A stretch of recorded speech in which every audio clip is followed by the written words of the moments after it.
Hello friends, এই ভিডিওতে ছিল বোঝাতে হ্যাট, ওয়াশ এবং ওয়্যার এর প্রয়োজনীয় বিভিন্ন ব্যবহার নিয়ে আলোচনা করা হয়েছে। ভিডিওটি পুরো দেখুন। হ্যাট মানে ছিল, নিজের কাছে বা নিজের দখলে কোনো কিছু ছিল বোঝাতে হ্যাট ব্যবহার করা হয়। ওয়াশ এবং ওয়্যার মানেও ছিল, নিজেই ছিল বা কোথাও কোনো কিছু ছিল বোঝাতে ওয়াশ এবং ওয়্যার ব্যবহার করা হয়।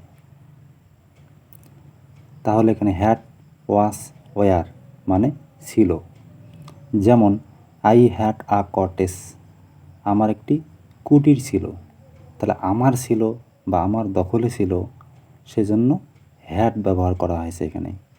আই হ্যাড আ কটেজ, আমার একটি কুটির ছিল। যদি বলা হয় আমি আমার কুটিরে ছিলাম, তাহলে হবে ওয়াস, আমি ছিলাম।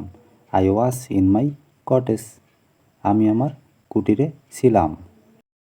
They were at the meeting, তারা মিটিংয়ে ছিল। তার মানে তারা নিজেই মিটিংয়ে ছিল, তাহলে হবে ওয়ার। দে যেহেতু বহুবচন, সেজন্য ওয়ার। যেমন দে হ্যাড আ প্লেগ্রাউন্ড, তাদের একটি খেলার মাঠ ছিল। তাহলে তাদের ছিল বা তাদের দখলে ছিল, এজন্য হ্যাড। তারপর they were in the playground, তারা খেলার মাঠে ছিল। তাহলে তাদের খেলার মাঠ ছিল হ্যাড, তারা নিজেই খেলার মাঠে ছিল, তাহলে হবে ওয়ার। She was busy on phone, সে ফোনে ব্যস্ত ছিল, সে নিজেই ছিল ব্যস্ত, তাহলে হবে ওয়াস। তাহলে সে নিজেই ছিল বা তারা নিজেই ছিল, এই ক্ষেত্রে হবে ওয়াস ওয়ার। এবং তাদের ছিল বা তাদের দখলে ছিল বোঝাতে হ্যাড। হ্যাড, ওয়াস, ওয়ার ছিল। যেমন she had a flower garden, তার একটি ফুলের বাগান ছিল। তারা তার নিজের ছিল, তার দখলে ছিল, সেজন্য হবে হ্যাড। আর সে ফুলের বাগানে ছিল বা বাগানের মধ্যে ছিল, তাহলে শি ওয়াস, সে নিজেই ছিল। She was in the flower garden, সে ফুলের বাগানে ছিল। দ্য গার্লস ওয়ার বিউটিফুল, মেয়েগুলো সুন্দর ছিল।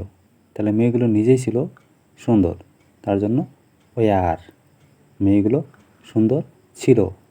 তাহলে তার ছিল হ্যাট, সে নিজেই ছিল ওয়াস, মেয়েগুলো নিজেই ছিল war.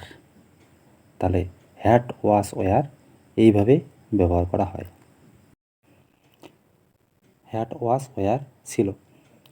I had an idea about that matter, সেই বিষয়ে আমার একটা ধারণা ছিল। তাহলে আমার ছিল, আমার নিজের ছিল, তাহলে আই হ্যাড হবে, আমার ছিল। An idea about that matter, সেই বিষয়ে আমার একটা ধারণা ছিল। He was in a bad condition, সে একটা খারাপ অবস্থায় ছিল। He was in a bad condition, তাহলে সে নিজেই ছিল খারাপ অবস্থার মধ্যে, সেজন্য ওয়াজ। তারপরে it was in my pocket all the time, এটা সারাক্ষণ আমার পকেটেই ছিল। তাহলে এটা ছিল, তাহলে ইটের পর was, in my pocket all the time.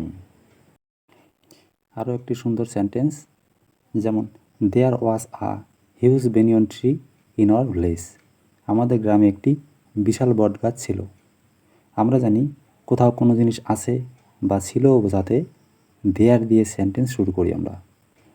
তাহলে তাই there was a huge banyan tree in our village, আমাদের গ্রামে একটি বিশাল বট গাছ ছিল। আশা করি তোমরা সকলে ছিল অর্থে হ্যাট, ওয়াজ, ওয়ার এর প্রয়োজনীয় ব্যবহার বুঝতে পেরেছ। ভিডিওটি ভালো লাগলে লাইক, শেয়ার, কমেন্ট এবং চ্যানেলটি সাবস্ক্রাইব করুন। Thanks for watching.